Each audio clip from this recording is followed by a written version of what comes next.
Assalamualaikum warahmatullahi wabarakatuh. Perkenalkan nama saya Dea Gunugraha dengan NIM C1C0200063. Pada kesempatan kali ini, saya akan menjelaskan mengenai latar belakang dan permasalahan penelitian.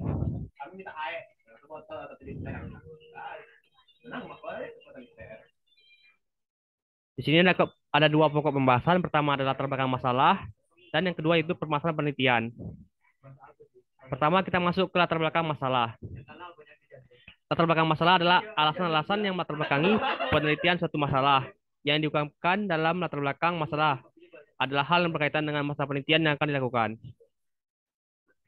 Dengan adanya studi pendahuluan, peneliti akan mengetahui satu, masalah pokok yang akan diteliti, dua, di mana atau kepada siapa informasi dapat diperoleh, tiga, bagaimana cara memperoleh data atau informasi, empat, cara yang tepat untuk menganalisis data, dan terakhir itu bagaimana harus mengambil kesimpulan serta memanfaatkan hasil. Kemudian, latar belakang masalah memuat tiga hal. Pertama, ada fenomena yang akan diteliti. Kemudian, kedua ada urgensi meneliti fenomena tersebut. Dan terakhir itu kelayakan meneliti fenomena tersebut. Bagian-bagian yang diperlukan dalam bagian-bagian yang diperlukan dalam latar belakang masalah. Ada tiga. Ada bagian pertama yaitu menerangkan tentang kondisi-kondisi yang menyebabkan ketertarikan peneliti maupun segmen pembaca. Bagian kedua, mengemukakan secara jelas hal-hal yang ingin diketahui, mulai dari definisi dan pemaknaan terhadap objek penelitian. Kemudian bagian ketiga yaitu memberikan gambaran pula apa yang diharapkan sebagai hasil penelitian ini. Gambaran dapat berupa sesuatu yang praktis serta fungsional.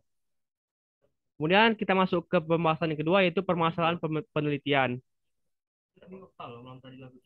Perumusan masalah atau research question atau disebut juga sebagai research problem diartikan sebagai suatu perumusan yang mempertanyakan suatu fenomena, baik dalam kedudukannya sebagai fenomena mandiri maupun dalam kedudukannya sebagai fenomena yang saling terkait di antara fenomena yang satu dengan yang lainnya, baik sebagai penyebab maupun sebagai akibat. Kemudian kita masuk ke tiga jenis rumusan masalah. Pertama adalah rumusan masalah deskriptif, yaitu suatu rumusan masalah yang berkenaan dengan pertanyaan terhadap keberadaan variabel mandiri, baik hanya pada satu variabel atau lebih. Kedua, rumusan masalah komparatif, yaitu rumusan masalah penelitian yang membandingkan keberadaan satu variabel atau lebih pada dua atau lebih sampel yang berbeda, atau pada waktu yang berbeda. Dan terakhir yaitu rumusan masalah asosiatif, yaitu rumusan masalah penelitian yang bersifat menanyakan hubungan antara dua variabel atau lebih. Dan kita masuk ke fungsi perumusan masalah. Fungsi perumusan masalah ada empat. Yang pertama, sebagai pendorong suatu kegiatan penelitian.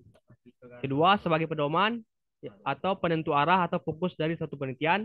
Ketiga, sebagai penentu jenis data macam apa yang perlu dan harus dikumpulkan oleh peneliti. Dan terakhir itu dengan adanya perumusan masalah penelitian. Kita masuk ke kriteria perumusan masalah. Pertama, berwujud kalimat tanya atau yang bersifat kalimat interrogatif. Kedua, bermanfaat atau berhubungan dengan upaya pembentukan atau perkembangan teori. Ketiga, dirumuskan dalam konteks kebijakan pragmatis yang sedang aktual. Kemudian ada 6 ciri-ciri perumusan masalah. Pertama, bentuk kalimat pertanyaan. Rumusan masalah yang baik dan benar serta mengandung kualitas yang tinggi. Bentuk rumusan masalahnya harus berupa pertanyaan. Kedua, singkat, padat, dan jelas. Rumusan masalah harus berbentuk singkat, padat, dan jelas. Maksud dari singkat, padat, dan jelas adalah rumusan masalah harus berdasarkan pada permasalahan, subjek, objek, serta variabel penelitian. Ketiga, rumusan masalah harus memiliki nilai penelitian. Keempat, memiliki tujuan yang jelas. Kelima, sesuai kemampuan peneliti. Dan terakhir itu harus memiliki unsur 5W1H. Dan kita masuk ke identifikasi masalah.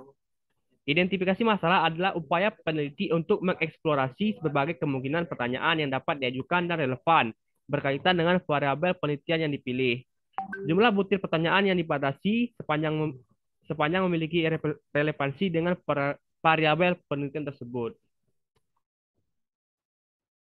Kemudian Itu saja yang dapat saya sampaikan. Saya akhiri. Wassalamualaikum warahmatullahi wabarakatuh.